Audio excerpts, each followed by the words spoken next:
Olá, tudo bem? Hoje, pela primeira vez, a nossa série de entrevistas Lula Livre vai contar com um estrangeiro. Trata-se de um jurista alemão, professor Sebastian Scheerer, que é criminologista, professor de criminologia e de sociologia da Universidade de Hamburgo, na Alemanha. Além de ser um jurista com vasta fama, ele é também autor de uma obra expressiva a respeito da sua especialidade. Parte dela, inclusive, publicada no Brasil, em português. O professor Scheerer passou alguns dias no Brasil, participando de debates, de palestras, e conseguiu arrumar uma beirada na sua agenda para nos conceder uma entrevista na qual ele debruça o seu olhar sobre a questão jurídica, sistema jurídico brasileiro como um todo, mas particularmente a forma em que foi tratado o ex-presidente Lula pela justiça brasileira. É interessante ver, é muito interessante poder ver como é que alguém com um olhar distante em todos os sentidos pode dar uma opinião tão forte a respeito de uma questão importante como essa que a gente está vendo no Brasil. Então, bom proveito. Espero que vocês gostem da entrevista do professor Sebastian Scheerer. Well, in a state of law, like in countries with a rule of law, which is a minority of countries in the world, and it's getting a smaller minority by the years. In countries with a rule of law, those in power, they have to obey the laws. And it's a progress in history that the powerful cannot escape justice. So that is the basic principle. And in that sense, I was glad to hear that in Brazil, corrupt politicians, they cannot go on with their daily businesses without being caught one day and brought to trial. So basically, I think it's a good sign that the powerful are not immune from prosecution. When the powerful are being prosecuted, they are prosecuted by the judiciary. That is a separate power, and it's an independent power in countries with a rule of law that is working. On the other hand, everybody in political science knows that all three powers, they are not completely separated. Somehow the judges have to be appointed.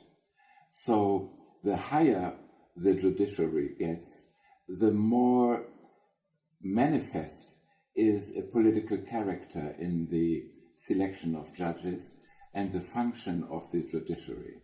So you don't have them really beautifully separated, but there's always a certain political influence in the prosecution of the powerful. And the case of Lula is interesting in that sense. Lula is an exemplary politician who has played a central role not only on the national scene, but also in the international environment. And he has been an outstanding person with a very strong influence on international relations. He also has been the protagonist of the Workers' Party in Brazil, which has had a historical role in overcoming all the problems before the rule of law was reintroduced. And so my joy to see corrupt politicians being prosecuted also in Brazil is being relativized in a way when I look at the special circumstances in which this has been done here. The special circumstances were that while normally it can take years or even decades to become sentenced and to really go to prison, in the case of Lula, there was a suspect swiftness in reaching a verdict and getting him behind bars. That is astounding when you think that even a normal, let's say a normal homicide trial in Brazil, a homicide trial is supposed to be ending before 340 days. And in reality, it takes 8.5 years for a normal homicide trial to come to an end. On average, it can take much longer. It can take 20 years. This, of course, was not a homicide trial. But other political trials, they also take a much longer time than the Lula trial. So one really asks oneself, as an outside observer, why is it that in the case of Lula, these things are going so fast? You know, in the blink of an eye, he's behind bars, and he appeals, and he's even staying even longer behind bars. So it seems to the outside observer that something special is happening in the case of Lula. It's not the run-of-the-mill sort of thing. There's some drive, an extra drive, some extra motivation, and this extra motivation, it seems, many people believe, is a political motivation. Because of his role, they want to take him out of the race for the presidential elections. It's hard to see it in a different light. To say, well, it's just normal, like all the other politicians, he's being prosecuted. It seems a little bit different in his case. It seems that the accusation against Lula is not standing on such strong feet as the accusations in many other corruption trials. What I have been following is that there is an apartment in question which is said to have been in exchange for favors that he was giving multinational or big national companies, but it's not as convincing, at first sight at least, as many of the other accusations and convictions in the context of these big scandals are. It seems it's a relatively weak accusation, and maybe even the judges didn't diligently go after the proofs. So there is a certain, well, as they say, ogu to this conviction that is hard to ignore. And maybe in other countries, he would not even have been convicted on this relatively slight evidence. Could be that in other countries, the threshold of proof would be a little higher, and he would stand a better chance of being absolved. It looks almost as if people really wanted to convict him, no matter if there was enough evidence. One has to see it in a larger international, maybe even global context. Globally, what we're seeing is a rise of the right, of a certain right-wing populism, and there is a tendency away from democracy and towards authoritarianism. This process is also manifesting itself, especially in times of pre-elections. There are forces, it seems, that want to make it difficult for the left to reorganize itself and to have a fair chance at an election. it doesn't remind me of many things that are happening in Europe, even though, of course, in Europe you have a right-wing tendency and you have a lot of strange things happening there too. But what this in Brazil reminds me at the moment is more a case like Egypt, where in the last 5 years they have had 2 elections. But these elections were not really democratic elections. Why? Because in the pre-election times, they were already looking, well, who is going to be a candidate? And then pre-election, there were some bodies with little or no democratic legitimation that said, oh, here we have a front runner who has 30 or 40% of intentions of votes. Let's take him out. And then there's another one. He is the second with intentions of votes, but we don't like him. He is a little to this or a little bit to that. Let's take him out. Let's just say he cannot be a candidate. In Egypt, you had that with the Islamist fundamentalist movement, the Muslim Brotherhood. And as it happens, when the Egyptians had the first chance to go to vote, before they could go voting, all the candidates of the Islamic Brotherhood, which had the most democratic legitimation, they were sorted out, just eliminated. And the last time, just a few weeks ago, of course, the whole Muslim Brotherhood was already in prison.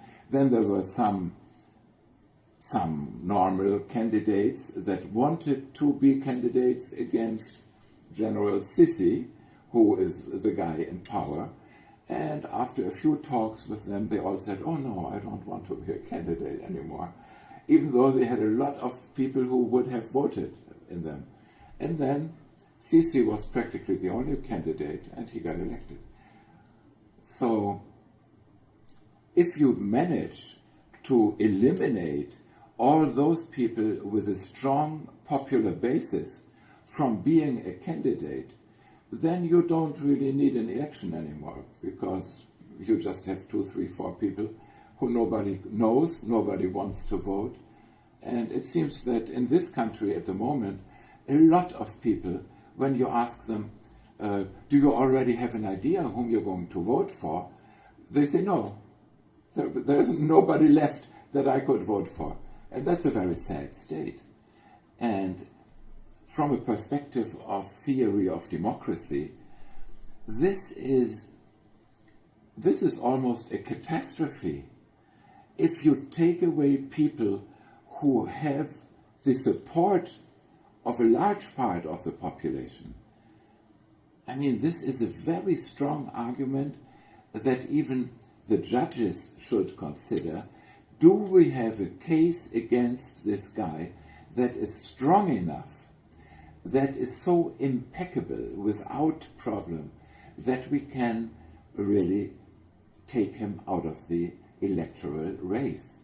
I mean, you must be very sure of yourself if you say, well, the people want this guy, but we, the judges, we will convict him of a crime and put him in prison.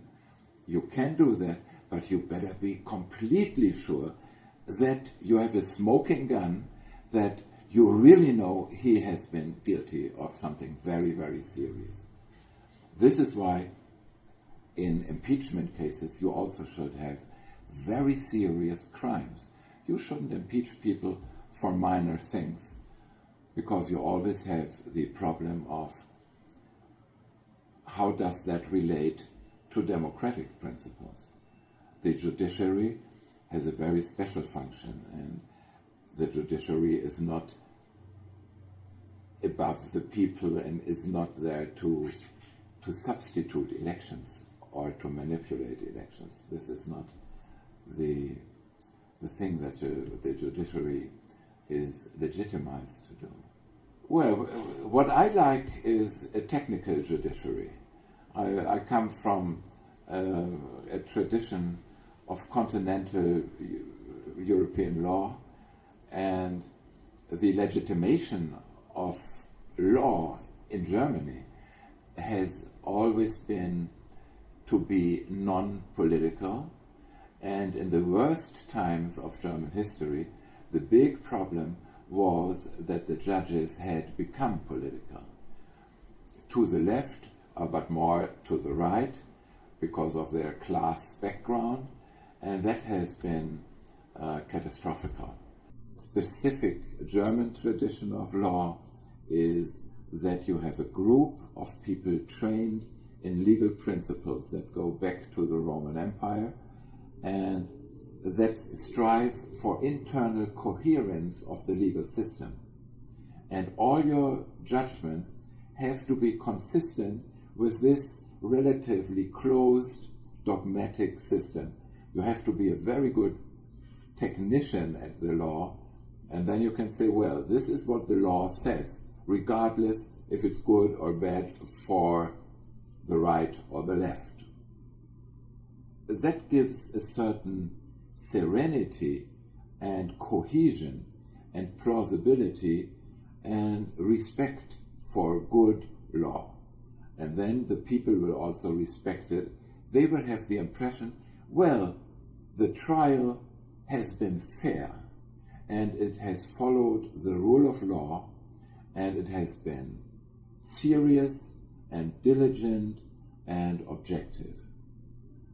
And then it can be that it is against my political convictions, but I will still accept the judgment because I say, well, it has been fair, and so I have to accept it. And this impression of fairness, of course, will not be there when you have judges who are evidently not as good in dogmatics as they are in politics. Well, I would say I see two developments, basically. One development is that the state monopoly of violence, which is, according to Max Weber, is the core of the concept of the state. The monopoly of violence means that no group has the right to use physical force against citizens except for the legitimate forces, which is to the outside the military and to the inside the police. Now, in Brazil, you have a situation where the monopoly of physical violence has not been established, and it is being challenged by different groups. For instance, you have the PCC in large parts of the prison system that is challenging the state authority. And you have militias which are also challenging the state authority. And you have special police forces like BOPE that are acting to a certain extent outside of the law when they kill people without fair trial. And normal military police also, when you see that the military police kills more or less 4,000 people per year without a trial, so they are robbing these people of their fundamental rights, that even when they are suspected criminals, they have the right to be brought to trial and not to be killed right away. So the first development that I would observe is a certain competition between different organizations of violence. That is a very complicated situation for a state. The second thing is that the state itself is using its violence in a very partial way against different parts of the population. You have one part of the population which can trust in the rule of law. For them, the law is the law and the state follows its own laws. And then there is another part of the population for whom the law does not exist, for whom the law is what the policeman does with him, but the policeman doesn't follow the law. So the concept that I would apply to that situation is that of the dual state.